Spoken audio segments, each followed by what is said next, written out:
Footprints without feet summary in English. This is quite an interesting story about a scientist named Griffin. He had been finding ways that could make a man invisible. He got success in his experiment and developed a formula with which he can become invisible, but can be touched and felt physically. Griffin gulped the drug and became invisible. He accidentally stepped in mud and was first seen by two young men who followed his footprints till it becomes faint. He was walking on roads and was feeling cold, so he enters a shopping center to feel warm. After the stores shut down, he chooses to wear some comfortable garments and eat something. He initially unpacks a couple of garments and wears them. At that point, from the kitchen of a cafe, he eats cold meat and some espresso. Later he decided to sleep on a heap of quilts in a store.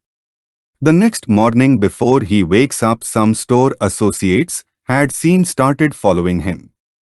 He removed all the clothes instantly and became invisible once again. Now he is wandering without clothes in chilly winters of London. He then decides to take clothes from a theatre company as he was sure he will get something there to cover his face too.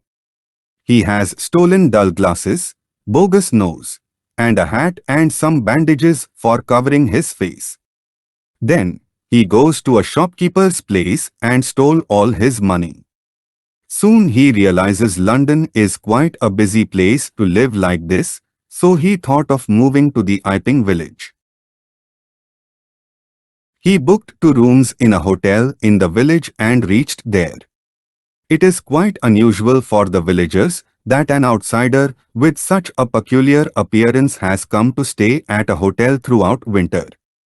After some time his money exhausted, and he started stealing from people. Furthermore, he hit the owner and his wife when they attempt to check his room in his absence. As they cannot see anyone, the owners thought there were spirits in the inn and that unusual guest is responsible for it. At that point, the town constable is requested to inquire in regard to what his identity is and what he did to her furnishings. This made him annoy and decides to show his identity as a headless man. They cannot catch hold of Griffin as he takes off all his garments and become invisible. Conclusion of Footprints Without Feet. The story tells us the human nature of misusing their own discoveries.